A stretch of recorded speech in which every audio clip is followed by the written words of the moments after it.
Ladies and gentlemen, welcome back to Data Dispatch. Hope you guys are all having a wonderful day. Let's talk about some of the big stocks that we've been keeping on the radar recently, especially because it looks like we have some decently good setups that are sitting in front of our eyes. We have the negotiations with the whole Trump and China deal that should be coming to an end tomorrow. I think we've tied up negotiations, and we should be getting some announcements on the trade deals, which is, of course, going to cause more volatility. But big thing is we see the S&P 500 over the 6,000 resistance level. It's above that, closed above that, which is really good on entering into this next leg on where the market could go. We also have CPI data that comes out, so we need to keep that on the radar too. But talking about Palantir, talking about Robinhood, talking about Tesla, we're seeing some big things happening today. Robotaxis are out there on the road. We see some videos about it, and buyers are coming back. So let's pop it up on the screen here. Hit that like button, subscribe for daily videos. Hope you guys are all having a wonderful day. Thanks for joining the family. You see Palantir here, 132.81. Palantir keeps buying the dip. You can see here holding right at the 132. Palantir is seeing some resistance at these all-time high levels, but you see this double top that's kind of being formed right here. And when Palantir kind of pulled down slightly today at 129, you can see these dips are being bought up basically immediately. The big question is here, if Palantir is able to close above its all-time high, you know, what's that next leg up for Palantir? Talking about the 140s, talking about the 150s. We've seen some analysts that have came out and have raised their price targets to these levels, and Palantir has been kind of just sitting around waiting for that time to erupt. Price action's been looking pretty healthy. You do see here from Arnie on X, says Palantir has partnered with an Italian global leader in specialty papers, Federagonia papers. Federagonia, if I'm saying that right, papers. So I love it, getting involved into every single industry, not just governmental defense types contracts. No, AIP is being utilized across the board on the commercial segment, and that's continuing to grow. Even if it's with Italian global specialty papers, hey, Palantir can find a way to bring utility and opportunity and efficiency to a paper company. So great to see there. You also see Palantir, like I said, looking at this leg up here. A lot of people talking about, you know, not caring about the valuation right now, looking at the price action. And that is a big thing. Palantir, people can argue about valuation all day. We know Palantir is highly valued, but as earnings keeps kind of evolving, Palantir is slowly growing into that valuation. So of course, not for your value-oriented investor, but looking at price momentum right here, Palantir is doing very, very well. We could see a possible breakout here soon. Depending on bullishness, we'll be sticking around. And that's where we inch over here to what's happening with the market. Futures inching just slightly lower a little bit here. S&P 500 closes at 6,038, up about 0.5%. NASDAQ up about 0.6%. You can see a nice heat map down here. Everything is looking fairly well, a decent amount of bullishness. Basically, as we're seeing here, U.S. and Chinese officials have actually reached a consensus on trade after the second day talks in London, according to this NBC transcript. You got Lutnick said that he and the U.S. Trade Representative right here, Greer, will return to Washington to make sure President Trump approves of the negotiations, the framework that they have negotiated. And you can see here, we got the Treasury Secretary Scotty B said that he'd leave it up to discussions and return to the U.S. to testify before Congress on Wednesday. So big moves tomorrow. A lot of ears and eyeballs will be utilizing and looking at what these negotiations have to say. So look for further volatility there.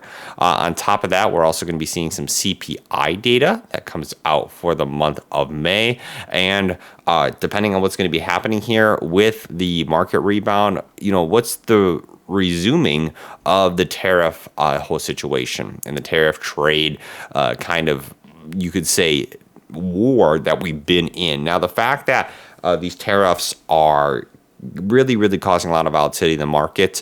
I think if we do see a reduction on them, and hopefully that's what we're personally going to see, that's where I'm going to personally predict more bullishness into the market, more buying and pushing past that 6,000 level, entering that kind of next phase into the market's leg.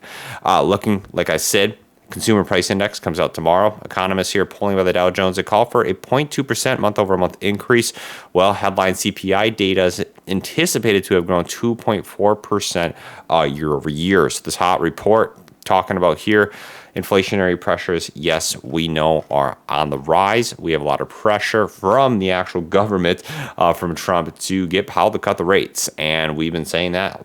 Administration has been saying that for a while now, to cut the rates. We'll see what happens here with this inflationary data. Talking about this in terms of the next stock, we have Robinhood. Now, Robinhood's been doing fairly well. Robinhood experienced a slight dip at $77. You can see here pulled back down to about $69 when they were not included into the S&P 500. There was a bunch of trading action on that last Friday with just the hopium and the anticipation of hopefully they would be included. And guess what? The S&P 500 didn't do anything in the rebalance. They were just silent. So, I think it's not a matter of, if it's going to happen or not. I think it's more a matter of just when is it going to happen. I think Robinhood it definitely is on a top priority list to get into the S&P. That's my own opinion. But just when's that going to happen? And you're probably going to see this volatility around each rebalancing event. But one of the big key things that I did like to see here about Robinhood is that even though they didn't get included into the S&P 500, this gap down here was immediately bought back up. And you can see a decent amount of support here at the low 70s, specifically right here at 70, at 71s, and is now kind of just consolidating here. Robinhood, if we did not catch yesterday's video or saw the news yesterday, President Trump actually proposed that every U.S. citizen here born between January 1st of 2025 and 2028 receives a one-time $1,000 federal contribution into a tax-deferred investment account that can be utilized to track the market, and then can be utilized, whenever they're controlled by the guardians, but then actually utilized for its actual buying power by the time that they turn into an adult. So $1,000, I think that's great. Getting, new borns into the investment environment right away from possibly these parents that don't have the money to set any money aside to invest for their kids. So the fact that this is an opportunity, and that we had Robinhood CEO Vlad, he had recently went to Washington and talked with the Invest America, the people that are behind it, the politicians that are behind it. If Robinhood was possibly a brokerage firm for that, that is where you could see an expansion. And holy Toledo, imagine how many accounts would be opened up and the amount of money that would come just from that bill being made, or if that fully goes through. So speculation behind there, but putting it on the radar, you also have some politicians here that are, for the first time in a long time, buying Robinhood stock. You can see here Representative Rob Bresnan, if I'm saying that right, disclosed a new $30,000 buy of Robinhood. He's the second politician to buy Hood since its IPO in 2021. So now politicians starting to put it on its radar. And you also have here from Arnie had posted a while speculation. There's a Catch a Token crypto event, a keynote on June 30th at 5 p.m. unveiling the future of crypto. Robinhood is presenting a crypto event. A lot of people are predicting tokenized assets. This means trading actual equities on the blockchain for 24 hours. Different people and citizens having access to these equities, not just within the U.S. You have settlements that happen right away. They don't have to go through, that longer 2-day clearinghouse type settlements. We have instant settlements. So these are the speculations that are behind it. We've seen the CEO talking about the tokenization of assets for a long time. And I think he's under a correct administration to do that. It's just, can that be properly executed? The liquidity is probably there from Robinhood. So interesting take. Of course, that's all speculation, all rumor, but we'll see what happens, what this event could bring. Robinhood's doing fairly well at 72. Could have and does have a decent amount of tailwinds behind it. Lastly, let's talk about Tesla right here. You got the first ever Tesla Robotaxi. No one in the driver's seat. We see this video that's kind of spanning across the internet today. Spotted in Austin. Now, Robotaxi, we know, is planning to initiate its launch in Austin, and with the goal of having their first car going straight from the factory, straight to delivery to the actual consumer's residence. A delivery that would be completely autonomous, from this Robotaxi technology. This is just awesome.